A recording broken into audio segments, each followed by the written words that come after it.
Se você pudesse enxergar que a cada esquina que você passa, existe um demônio de prontidão já pelejando para te destruir, para te desanimar, aleluia, para te seguir aonde você for, porque muitas vezes ele pode não ter até autoridade para te tocar, mas ele muitas vezes está ali, te sondando,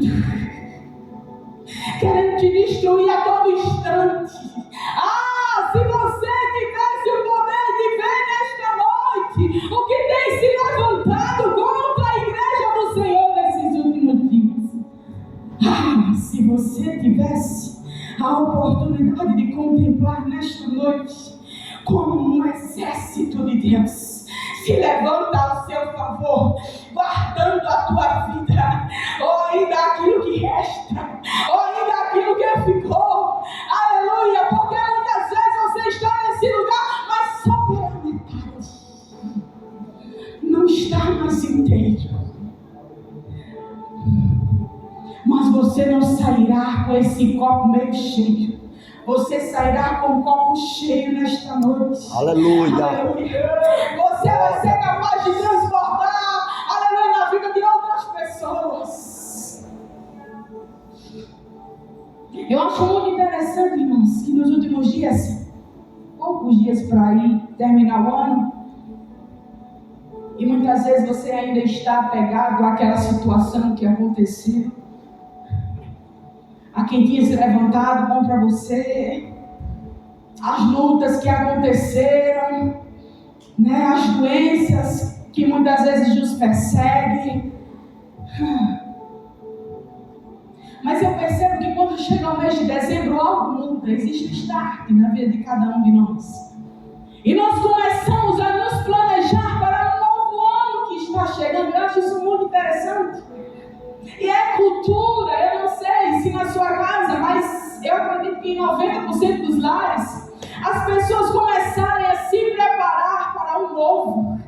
Não só o ano novo que está chegando, mas para as vestes novas, a roupa do Natal, a roupa do ano novo, o sapato novo, não é assim? Nós começamos a nos preparar e existe dentro de nós uma ânsia de chegar aquele dia, de você poder estar à mesa no Natal, de você poder estar à mesa ali no Ano Novo. E eu acho muito interessante que quando a gente caminha para esse final, a gente começa a pedir a Deus que seja um ano diferente, que seja um ano cheio de graça, cheio de bênção, que seja um ano de muita paz, de muita saúde, não é verdade? A gente começa, se você perceber, até o seu Feliz Natal, o seu Feliz Ano Novo, aleluia, quando você dá para alguém, você começa a desejar um monte de coisas boas para a vida dele. E o Senhor me levava a meditar estes dias. O que as pessoas pedem? Será que é aquilo que está no desejo do meu coração? Será que está alinhado ao propósito dele?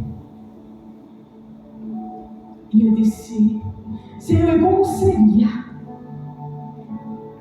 Ele disse assim para mim, falava comigo no meu coração, e dizia assim, eu não vejo ninguém enjoar para o novo ano que vai chegar.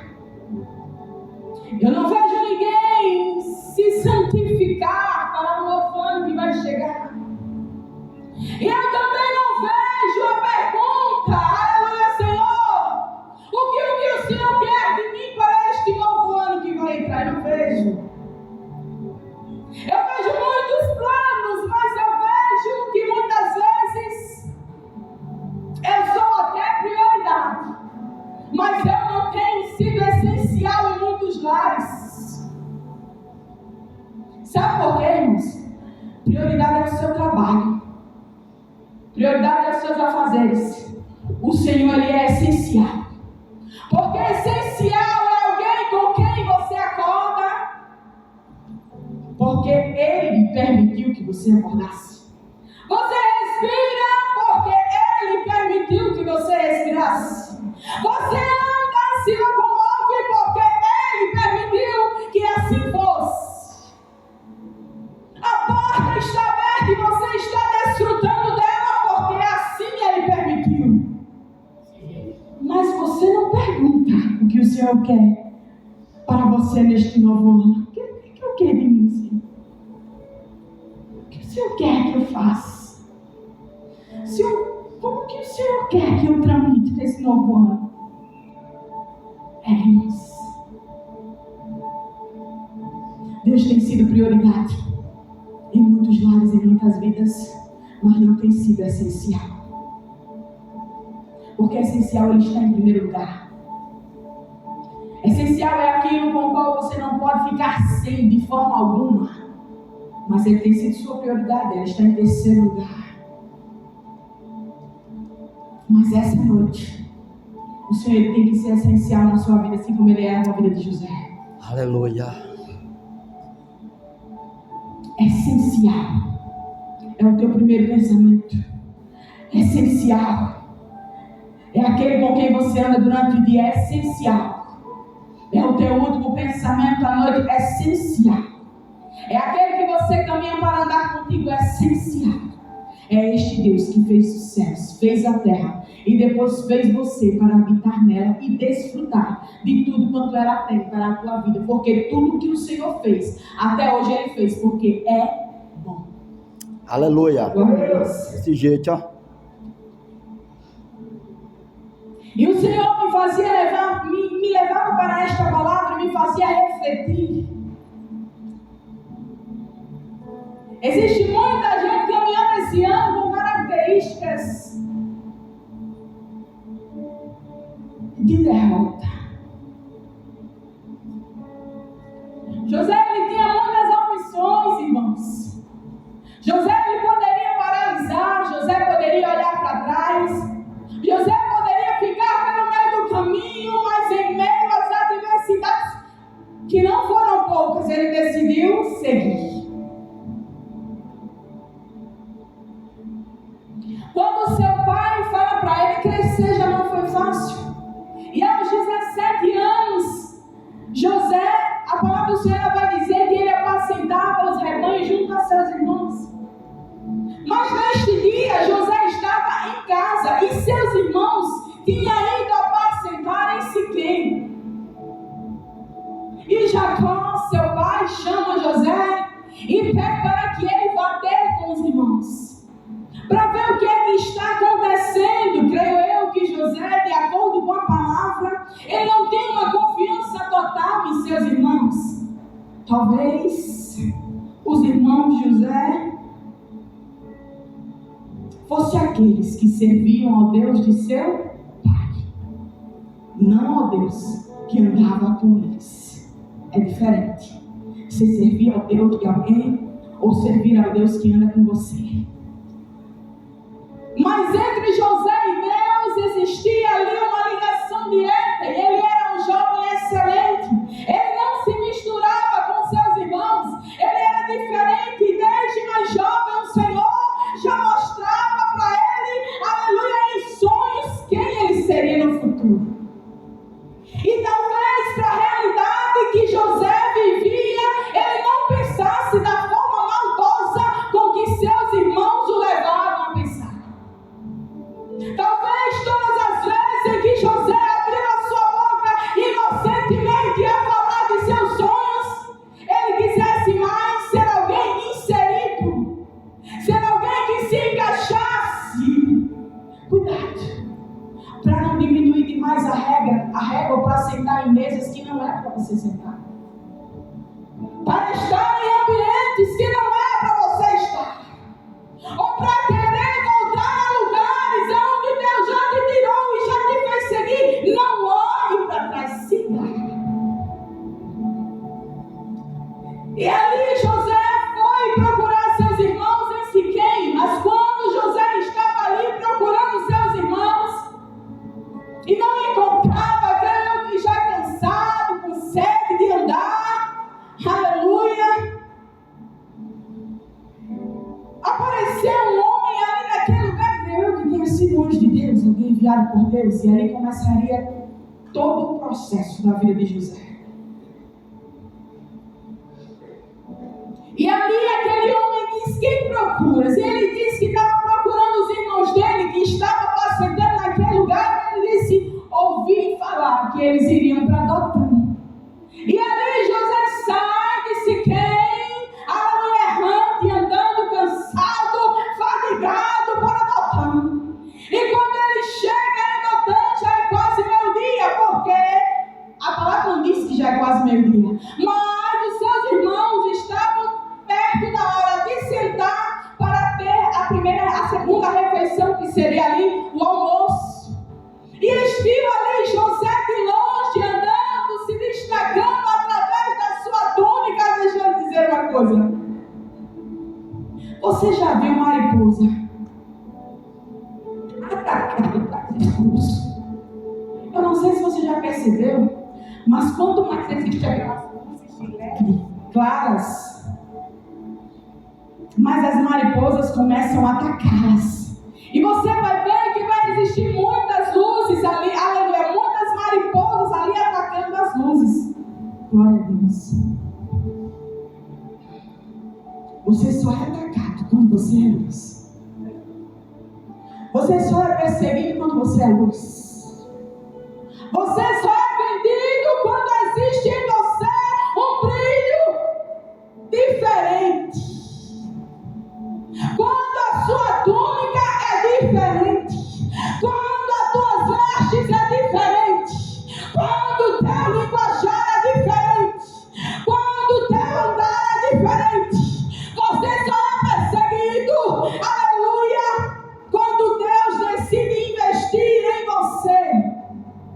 Aí o inferno tem um chamado, e ali começa algo diferente na tua vida. E estava ali José se aproximando de longe. Um de seus irmãos olha e diz assim: já vem um sonhador. Olha lá. Irmãos, eles começam a rir de José. E José vindo, ele disse: venha, vamos nos juntar aqui, vamos aproveitar, vamos matar ele. Vamos ver o que será de seus sonhos. Porque até quando você se posiciona de forma diferente, incomoda. Mas se não for para fazer a diferença em sua vida, é o que importa. Muitas vezes vão se levantar desse jeito. Para viver esse ministério, você vai ter que aceitar isso. Caluniado, vendido, mal falado. Muitas vezes foram reuniões e te colocaram no meio só para te julgar. Adivinhadores, mestres da tua vida, vão se levantar contra a tua vida para dizer o que você nem fez. E muitas vezes você não vai saber nem se defender, mas Deus é quem te defende. Aleluia. Mas Deus é quem se levanta por ti. E vinha José ali, creio que o coitado, irmãos, ali andando, já estava cansado, com sede, querendo comer. Se fosse outros irmãos, né? José está chegando, vamos aqui preparar algo, vamos dividir o que a gente tem com ele. Porque irmão faz isso, irmão divide, sim ou não? Amém. Irmão divide, irmão partilha, irmão tira o pouco que tem e dá para quem não tem, como a viúva de Sarepta. Ela só tinha o pão, aleluia, aquele pouquinho de farinha para fazer aquele pão para comer e morrer com seu filho. E ele disse: faz primeiro para mim. Glória a Deus. Síndrome de Abel. Vai dividir tudo quanto tem. Vai tirar até aquele pouco que te resta. Porque você sabe que é o Deus que provê. E estava ali José se aproximando. Coitado, não sabia dos planos de seus irmãos. E ali quando José chega cansado, querendo que olhando de um lado para o outro, meio atordoado, o sol, irmãos, escaldante. Aleluia, José para um pouco. Aleluia, ele diz que eles começam a rir de José. Aleluia, de imediato já aparece Rubem. Aleluia, escuta a ideia que tiveram de matar. Aleluia, diz: não matem, joguem na cisterna.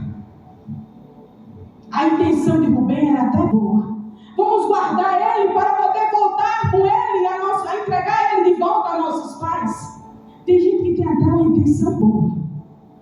Não vamos cometer aquele delito grande, não. Vamos cometer esse pouquinho aqui.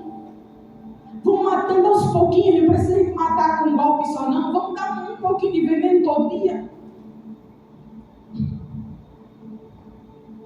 O Senhor é aquele que sonda o coração do homem.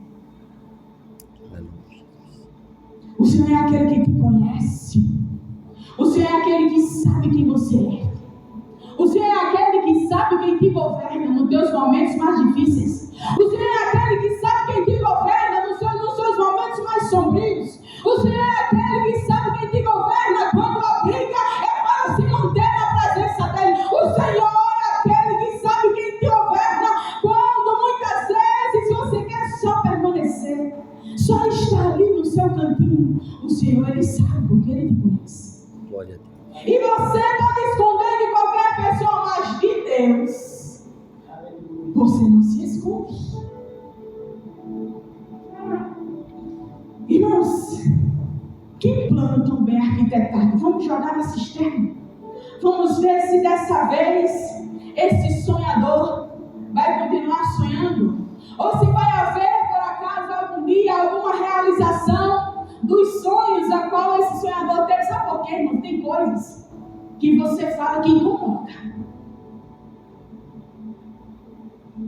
Tem coisas que você vê que incomoda.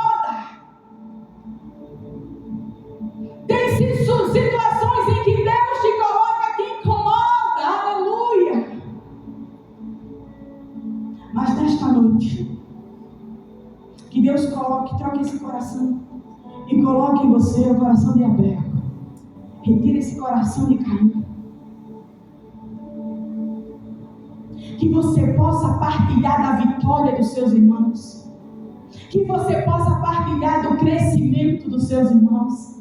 Que você tenha prazer de falar dele por aí. Está vendo esse pastor? É um homem de Deus. Está vendo a esposa dele? É uma mulher de Deus. Está vendo ali o irmão Thales? É um homem de Deus. Está vendo ali o Ismael? É um menino de Deus. Mas sabe o que a gente encontra muitas vezes esses dias? Pessoas que se levantam. Eu vou falar isso aqui porque há uma semana o Senhor arde em meu coração. O que muitas vezes você encontra é pessoas que quando alguém abre a boca para falar de bem dela, ele vai levantar e vai dizer assim: ela é isso tudo, mas... E vai ter sempre o mais negativo para te destruir. O mais de Caim. Para te matar. Para dar aquele veneno de pouquinho. Talvez você tenha vindo para este lugar para ouvir uma palavra diferente, mas deixa eu dizer, Deus, Ele dá a comida que Ele quer. Aleluia. Glória a Deus. Porque a comida é dele. A porção é dele. O maná é dele. Eu não sairia deste lugar sem que o Senhor, sem que eu não entregasse aquilo que o Senhor me mandou. Então o que Deus tem que brotar no seu coração é esse coração do justo, de servo, de filho, de irmão. Na minha casa nós somos 8 irmãos. E muitas vezes nós temos opiniões contrárias um do outro. Mas você nunca vai nos ver numa mesa falando mal de nenhum deles. São todos cheios de defeito, mas pra gente é tudo bonito, tudo bom, tá tudo perfeito. Só Deus sabe como está a vida deles. Mas tem coisa que você aprende em casa, para não precisar aprender na rua. E quando a gente senta na mesa para falar qualquer coisa, de contrário com a minha mãe, porque a gente divide com ela algumas coisas, e a gente diz assim: mas mãe, fulano fez isso e isso. É seu irmão. Deixa para lá, é seu irmão. Na minha casa, desde criança, imagina, uma casa com 8 irmãos. A gente brigava, mas se existia uma lei de alguém que não conhecia Jesus, ninguém se intriga nessa casa. Ninguém dorme intrigado, ninguém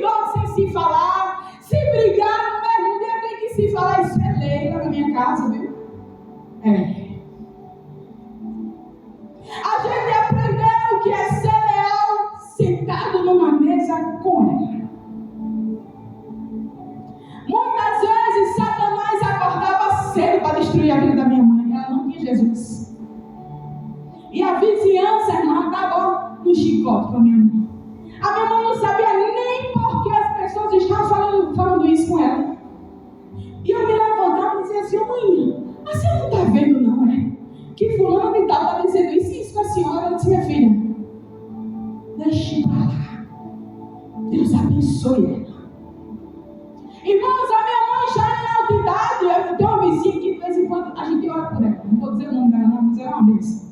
E a gente ora pela vida dela. E uma vez a vizinha se levantou na casa dela, chamou minha mãe, apertou na campainha. Minha mãe saiu, minha mãe pensando que a vizinha queria algo. Sabe o que a vizinha queria? Brigar com a minha mãe, sem que nem mais. A minha mãe não é uma mulher que anda na casa de vizinha. A minha mãe não é uma mulher que anda falando de ninguém. Mas a vizinha estava discutindo com a minha mãe. E sabe o que a minha mãe dizia assim? Olhar assim pro lado e dizer: eita, amanhã ela vai pensar outra coisa. Amanhã a senhora vai estar diferente. E a mulher tomando a minha mãe, destruindo minha mãe. E minha mãe: irmãos, que coração é esse? Eu dizia: mãe, deixa de ser besta. Irmãos, eu cresci na minha casa indignada com as ações da minha mãe. Até entender que o coração dela era o coração de alguém que era diferente. E lhe digo mais: aqueles vizinhos que hoje estavam destruindo os atos de Satanás, no outro dia estava conversando, pedindo conselho, e ela dando conselho: minha filha, não deixa não, não, deixa não, minha filha, deixa não, porque ruim bom é pior sem ele. E minha mãe sempre tinha um conselho e dizia: mãe, essa mulher está falando da senhora ontem, a senhora hoje está aí batendo papo com ela. Disse: minha filha, ela não sabia nem o que estava dizendo ontem. Eu sabia sim, mãe. Imagina, irmãos, eu era virada. Irmãos, eu costumo dizer que se minha filha fosse 10% do que eu fosse, eu era uma mãe que tinha tido uma decepção tão grande na vida. Porque eu queria tomar satisfação. O que a minha mãe não fazia, eu queria ir lá fazer por ela. Não era um coração bom. Mas eu fui crescendo. Eu fui amadurecendo. E eu fui vendo que todas as ações da minha mãe eram coerentes. Eram corretas. Ela tinha coração de filha, de serva. Ela sabia quem a defendia. Então ela não precisava sair na porta, bater boca com ninguém, discutir com ninguém, chamar a atenção de ninguém e falar mal de ninguém. Porque ela sabia quem era o dono da vida dela, mesmo sem nunca ter conhecido esse Deus. Você acha que Deus ele não ia querer minha mãe? E irmãos? Porque minha mãe já tinha o coração de alguém que era diferente. Ou você acha que meus irmãos estavam com não, era tudo igualzinho meu. Tudo queria brigar também, queria defender. E minha mãe nunca deixou a gente bater boca com ninguém. A gente parou brigar com ninguém. E se soubesse que a gente brigou, quando chegasse em casa apanhava de novo, porque tinha que aprender a viver correto. E eu dizia: mas essa minha mãe é besta. E eu cresci, irmãos, quando eu cresci, que eu comecei a ver. Eu disse: a minha mãe já tem servido a Deus e nunca teve conhecido. A minha mãe já preparava os filhos dela sem nunca ter te visto Deus. Porque a minha mãe adorava deuses pagãos. A minha mãe não sabia o que era servir como os irmãos de José. Mas ela já tinha um coração de serva. Será muito preciso, irmãos. Ela dizia: minha filha, quando você sai na rua para se disputar, ela usava essas palavras, para se disputar com alguém, você pode vir apanhado, você pode vir humilhado, você pode ganhar na briga ou não, mas quando você deixa para lá, quem ganhou foi você. E eu dizia: ganhei foi nada. Cresci. E aprendi que muitas vezes quem defende é Deus, quem me justifica é Deus. Quando eu estou errado, eu me entrego logo, digo que Deus realmente eu errei, me perdoe, passou por despercebido, eu vou alinhar, eu vou consertar. Eu sou assim, mas porque eu aprendi. Nunca é tarde para você aprender. Você não precisa sair da sua casa para brigar com ninguém. Você não precisa tomar satisfação com ninguém. Você não precisa enfrentar ninguém. Você não precisa usar de muita justificativa com ninguém. E nem você precisa sentar em panelas que não é para você sentar para falar de ninguém. Temos um Pai e muitos irmãos. Se não soubermos nos comportar como irmãos, como o mundo lá fora vai desejar estar aqui dentro. Se está lá fora vai ser melhor, se está lá fora vai ser mais coerente, se está lá fora vai ser mais correto. As pessoas lá de fora têm que desejar o Deus que Ele está vendo na sua vida. Aquele que passa aqui é um homem de Deus, aquela que passa aqui é uma mulher de Deus, aquele que passa aqui é um jovem excelente, uma jovem. Olhe como ela anda, olhe como ela se veste, olhe como ela se porta, olhe o caráter dela, olhe como ela se veste do santo, porque vestir-se por fora é fácil. Eu quero ver vestir-se por dentro. Ser blindado por dentro. Ser blindado quando você é ferido, quando você é jogado numa cisterna, quando você é vendido por 20 ciclos de prata. Eu quero ver você sentar numa mesa e chamar, apoiar o braço e chamar alguém de amigo quando esse amigo te vendeu, como Judas vendeu Jesus. Ai, irmãos, esse Deus, Ele me surpreende todos os dias.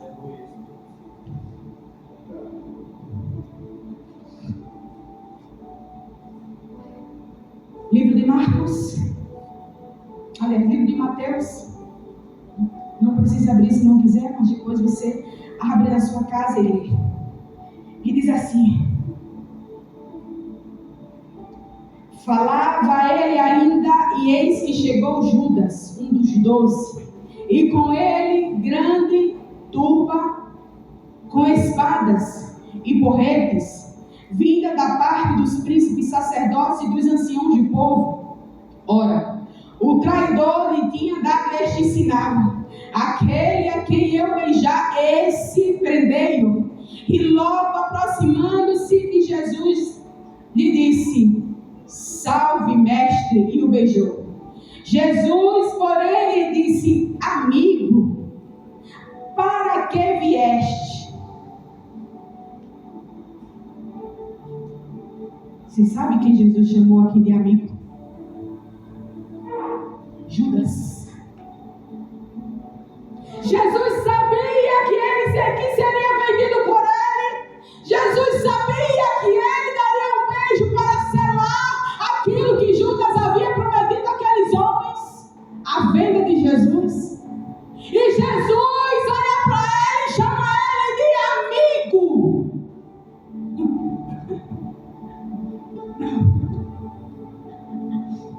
Amigo.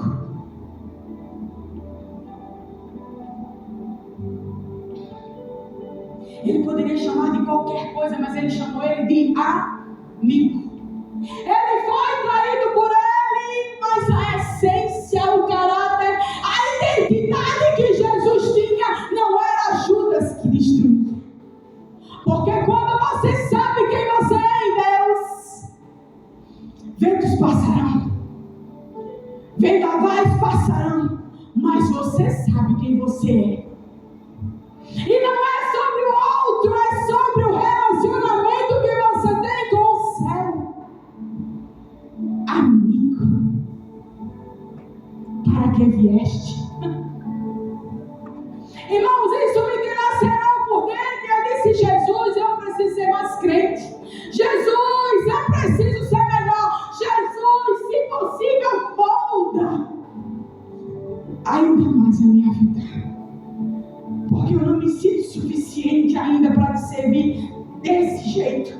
nesses termos. Ser capaz de chamar alguém que te ofendeu de amigo, alguém que te vendeu de amigo, alguém que te quer pelas costas de amigo, quem tem identidade. Não se importa com quem está vendendo ele lá fora. Quem tem identidade, pastor, não se importa com quem o calunia. Quem tem identidade não muda a sua essência. Quem tem identidade, aleluia, sabe que está sendo forjado para sarar. Quem tem identidade, aleluia, sara. Amigo. Nossa. Creio eu que naquele momento Judas ficou tão constrangido. Tão constrangido, irmãos, que foi bem melhor do que Jesus tivesse amaldiçoado a vida dele. Você não precisa dar troco. Você não precisa falar mal. Você só precisa entregar a Jesus. Dê para a pessoa que lhe deu um copo de veneno para beber o seu melhor. Porque veneno não se troca. Não é um copo que você pega e troca com o outro, não. Enquanto ela está lhe dando o copo de veneno, dê um vinhozinho para ela tomar. Dê um suco de uva para ela tomar. Vinho sem álcool, bem irmãos. Mas depois você não me confundir aí, eu não estou no vinho não. Quem sabe quem é em Deus, a sua identidade não é traçada pelo que o outro vai dizer de você. E aqui, irmãos, José jogado numa cisterna.